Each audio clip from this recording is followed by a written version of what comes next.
नमस्ते हलाग्रह, नमस्ते मूषलायुध, नमस्ते रेवतीकान्त, नमस्ते भक्तवत्सल, नमस्ते धरणीधर, नमस्ते बलनाम श्रेष्ठ, प्रलम्बारे नमस्ते अस्तु एहि मम कृष्ण पूर्वज। हरे कृष्णा। भगवान शंकरषण जब भगवान श्री कृष्ण के साथ प्रकट होते हैं तो उन्हें हम बलराम जी के नाम से जानते हैं। श्रावण मास की शुक्ल पूर्णिमा को बलराम जी के आविर्भाव दिवस के रूप में मनाया जाता है। तो चलिए चलते हैं, आज हम श्रवण करते हैं भगवान श्री कृष्ण के बड़े भाई के रूप में आने वाले बलराम जी के जन्म उत्सव की कथा। जब कंस ने अपनी सारी हदें पार कर दी थी, देवकी और वसुदेव को जेल में बंद कर दिया था, लेकिन तब भी चिंता उसका पीछा नहीं छोड़ रही थी। बार बार आकाशवाणी उसके कानों में गूंज रही थी, मूर्ख कंस, जिस बहन को तू इतने प्यार से विदा कर रहा है, उसी के 8वें पुत्र द्वारा तेरी मृत्यु होगी।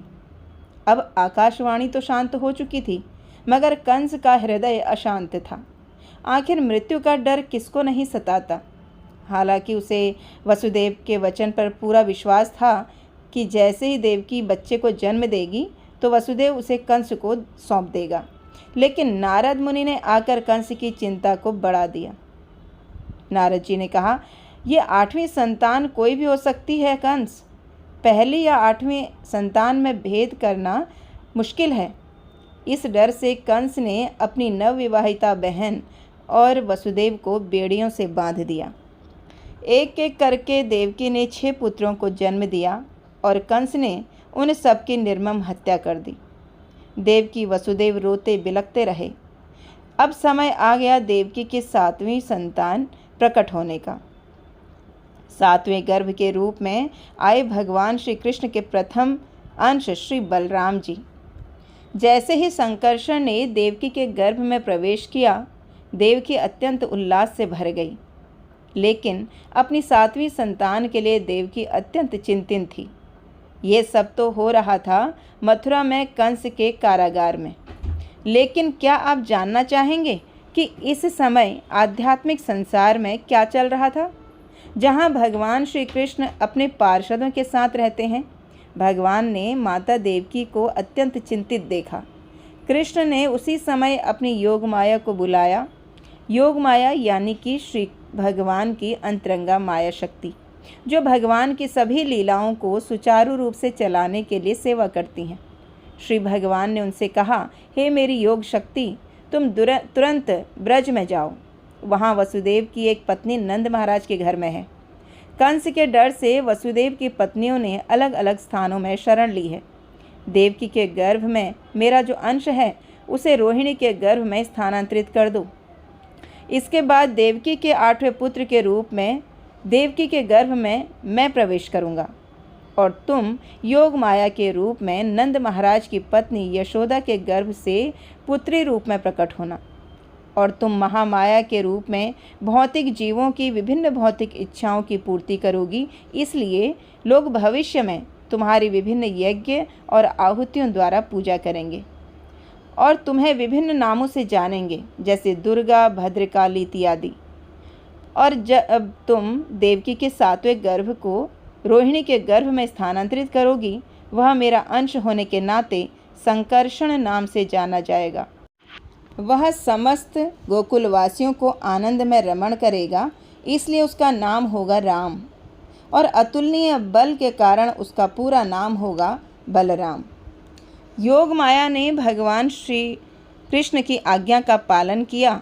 इधर जब रोहिणी 7वें महीने के गर्भ से थी तो एक रात उसके पेट में बहुत पीड़ा हुई, जिस कारण उसका गर्भपात हो गया। इससे रोहिणी बहुत चिंतित हो गई।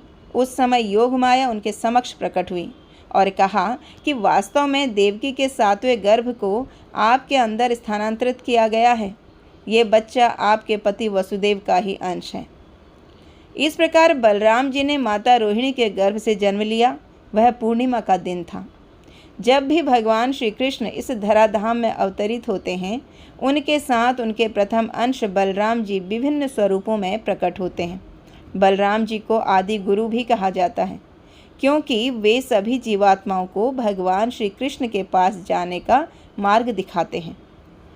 बलराम जी की एक यह भी विशेषता है कि वे भगवान श्री कृष्ण को पांचों रसों में आनंद प्रदान करते हैं, जैसे दास्य रस, साख्य रस, शांत रस, माधुर्य रस और वात्सल्य रस। श्रील विश्वनाथ चक्रवर्ती ठाकुर बताते हैं कि वास्तव में माता देवकी भक्ति का प्रतीक है और कंस भय का प्रतीक है। जब व्यक्ति को भौतिक संग का भय रहता है तब भक्ति का उदय होता है। हमारा मन देवकी के 6 संतानों का प्रतिनिधित्व करता है। ये 6 संतान हैं काम, क्रोध, लोभ, मोह, मद, मत्सर्य यानी कि द्वेष। जब व्यक्ति के मन से इन 6 का संहार हो जाता है तो 7वें अंश आदि गुरु के रूप में बलराम जी प्रकट होते हैं। बलराम जी अपने हल से भक्त के हृदय को जोतकर उस मलिन हृदय को कृष्ण के रहने योग्य बनाते हैं और तब वहाँ पर कृष्ण यानी कि भक्ति उत्पन्न होती है। तो आप सभी को बलराम पूर्णिमा की हार्दिक शुभकामनाएं। आइए आज इस बलराम जन्मोत्सव पर, बलराम पूर्णिमा पर हम भगवान बलराम जी के चरणों में प्रार्थना करते हैं कि हमें भी भक्ति में उन्नत होने का बल प्रदान करें, हमें भी भगवान श्री कृष्ण की सेवा का अवसर प्रदान करें, उनकी शक्ति प्रदान करें। जिस प्रकार से बलराम जी 5 रसों से भगवान की सेवा करते हैं, इसी प्रकार से हम भी भगवान की सेवा कर पाएँ, ऐसी शक्ति हमें प्रदान करें। हरे कृष्णा।